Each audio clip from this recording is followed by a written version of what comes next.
Bon, pour avoir le bon alignement avec la joue fixe et la poulie Doppler, j'ai enlevé la pièce là, l'entretoise qu'il y avait ici, qui se monte comme ça, petit épaulement qui s'encastre dans la culasse. Donc j'ai pu rapprocher la culasse. Ce qui me bloque maintenant, c'est la culasse ici qui tape directement ici. Il y a encore un petit jeu ici, on pourrait y mettre une rondelle de 1 mm d'épaisseur. Et là, au niveau de l'alignement, on est passé de l'autre côté de quelques millimètres. Donc ici, en fait, je pourrais mettre un peu plus d'espace avec l'entretoise qui va bien évidemment. Et là, j'aurai enfin l'alignement de la joue fixe par rapport à la poulie. Ça, c'est les pièces type origine ou origine. Et je sais pas ce que c'est ces pièces là, mais elles ont le trou au milieu qui est beaucoup plus gros. Et du coup ça se balade et c'est pas bon. Donc, il faudra trouver comment combler ce jeu, quoi. Allez super, le pote est passé, il m'a ramené les pièces qui manquaient, donc la demi-sphère de la rotule, comme ça on gagne beaucoup de temps. Une bougie neuve, parce que là le filetage est foiré, donc on verra comment la réparer plus tard. Et il m'a apporté d'autres entretoises. Mais bon, ça va pas le faire. Bon, on va voir. Je vais lui recouper celle-là déjà. Et après, on va voir comment on fait. Pour rattraper le diamètre 10 ici, il faut le rattraper à un diamètre 8. Je sais pas pourquoi ils sont si gros ceux-là.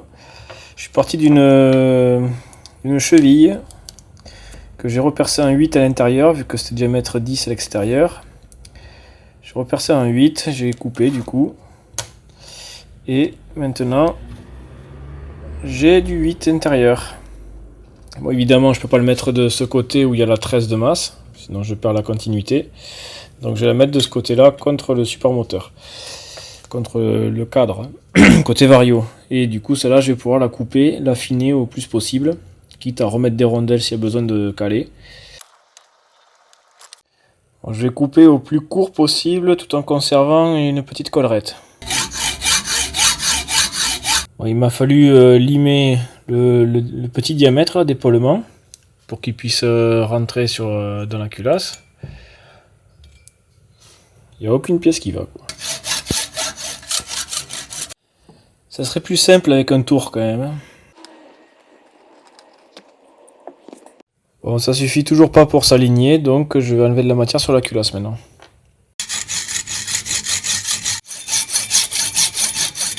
Vous avez déjà vu quelqu'un dans la méca boîte ou dans le scooter faire ça? Ouais, on est gâté dans la mobilette, hein. Et voilà, quelques millimètres enlevés. Je suis quasiment en ras là. Là, je devrais avoir le bon alignement. Faut se le gagner quand même. Et comme c'est conique, le diamètre s'est réduit. Et voilà, sur la culasse là, le petit passage à la lime. Voilà, donc l'alignement est pas mauvais. C'est pas encore ça, mais c'est déjà beaucoup mieux qu'avant. Et moi je roule depuis plusieurs milliers de kilomètres avec un désalignement plus gros que ça.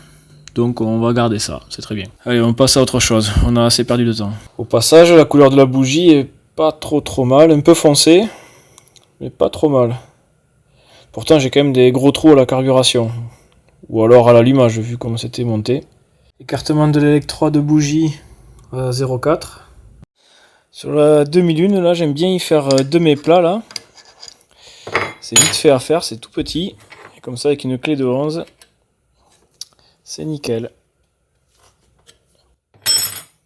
Bon, toujours pareil, la première fois que je monte un ressort, du moins le mécanisme du ressort, je le monte sans le ressort. Comme ça on va pouvoir bien vérifier l'oscillation du moteur. Comme j'aime bien faire aussi, là j'ai fait pareil sur ma MBK, comme j'ai fait aussi sur la SPX, la patte qui se fixe sur les carters là, on va donner un petit peu plus d'amplitude que ça là, parce que là ça bouge pas de grand chose. Donc on va limer ici et là, sans toucher à la collerette, enfin à la partie ici. Comme ça, et l'autre comme ça. En fait si, il faut aussi gratter jusqu'à derrière.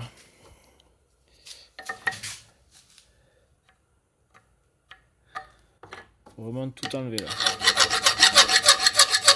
Donc sur la tige filetée, il y a le gros écrou en aluminium, la demi-lune en acier là. Normalement on y met le ressort, mais je vais pas le mettre de suite, on verra après. Il y a cette pièce plastique. Normalement il y a un clip ici là, pour maintenir cette pièce en place.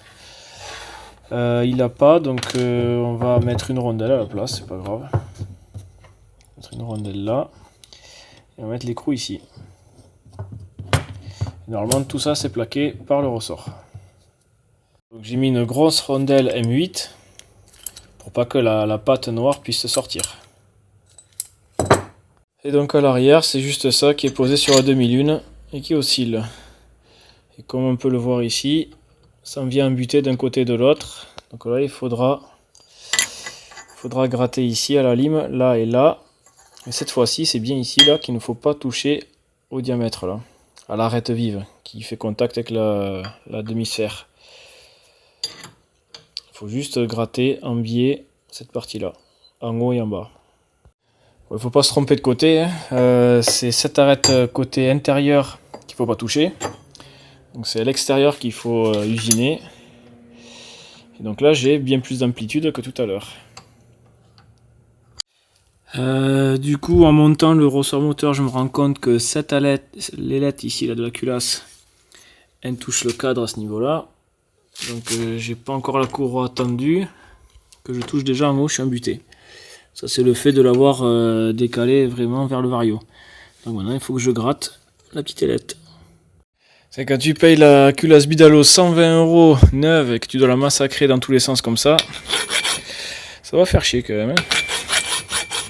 Un petit coup de marqueur rouge là, pour savoir si après roulage, si ça a touché ou pas. Bon, c'était pas assez, j'y ai remis un coup encore. Voilà, donc la culasse maintenant, elle nous bloque plus. Enfin si, mais bon, vu la position du moteur, je pense qu'il y aura autre chose qui bloquera avant. Donc là, on est libre. Courroie tendue, on est que à cette position là, donc on a vraiment de la marge. On peut y mettre la rondelle dans le vario pour ouvrir encore plus. Donc on est bon. Pour info aussi, pour passer le ressort moteur avec une béquille centrale, il a été obligé de découper la partie haute de la béquille, parce que ça vient reculer dedans. Et là je pense que je suis un peu court au niveau de la tige filetée, comme ce que j'avais montré sur la SPX aussi, c'est pareil. Donc là je pense qu'on n'arrivera pas à tendre assez la courroie. Par contre le petit usinage que j'ai fait, il a bien servi, parce qu'on est vraiment juste au niveau de l'amplitude. Et après, si on revient, là, on a de la marge. On ne touche pas en haut, on a de l'amplitude partout. Le dégagement a servi. On a un buté ici, là. Donc, je pense qu'au niveau poulie, ouais, le variateur a chevauché la poulie. Donc, pour le battement, on est bon, sauf qu'il faudrait avancer un peu plus. Ce qu'on va faire, c'est qu'on va déplacer cette patte là, comme j'ai fait sur ma 51. J'ai déplacé cette patte de 1 cm. Et donc sur la mienne, j'ai mis 1 cm de cale entre le cadre et la patte noire. Donc là, on va faire pareil. J'ai des rondelles M10 qui font 2 mm d'épaisseur, donc je vais en prendre 5. Et ça me fera mon centimètre de cale que je vais mettre ici.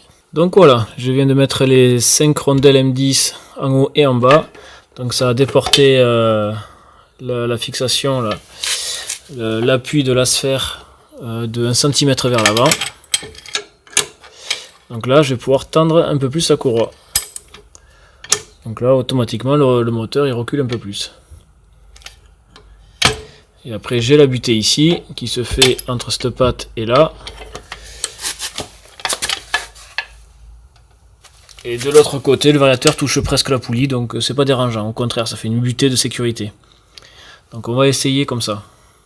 Je viens de passer les trous qui étaient là à 7, je les ai passés à 8 pour donner plus d'amplitude dans cette rotation là, pour aligner du coup la tige, enfin pour aligner le ressort parallèle à la courroie.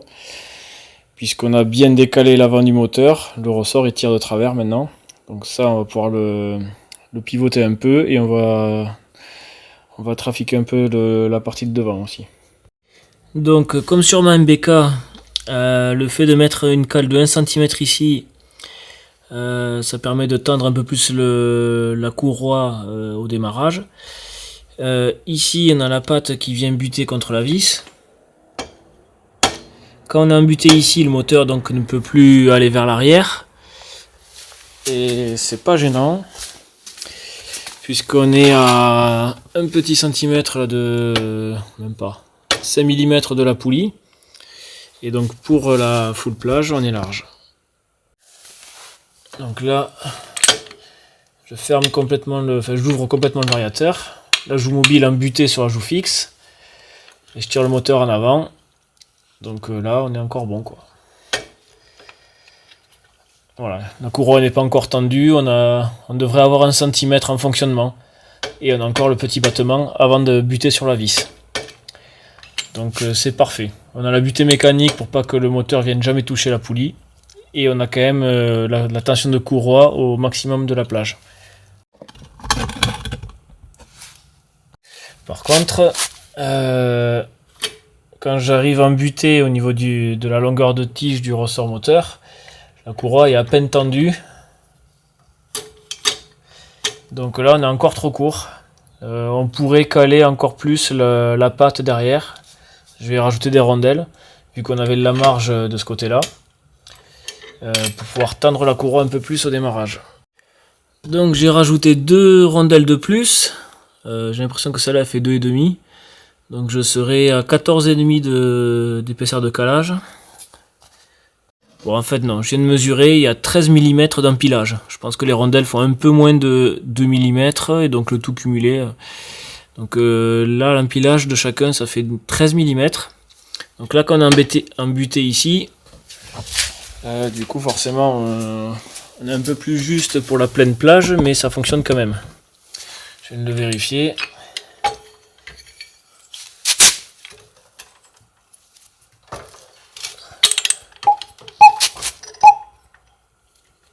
Donc voilà, variateur ouvert à fond. On est encore détendu. Et donc là, on a encore 5 mm de battement. Donc c'est bon. Maintenant, si on essaye de tendre la courroie. Ah ben voilà. Donc là, je suis embuté à cause que la courroie soit trop tendue et j'arrive plus à embuter de la tige filetée. Et il me reste 2 mm encore. Il me reste encore 2 mm. Donc là c'est parfait. C'est parfait. Donc c'est le bon montage. Si vous voulez faire pareil, et bien, vous mettez environ 13 mm de cale et c'est très bien. En plus, ceux qui ont la béquille centrale, ils n'ont plus besoin de la découper. On est suffisamment déporté maintenant. Donc maintenant il n'y a plus besoin de découper la béquille centrale. Cette partie là est suffisamment en avant. Voilà, avec 2 écrous freins, il stop. Ça c'est terminé. Ça bouge plus.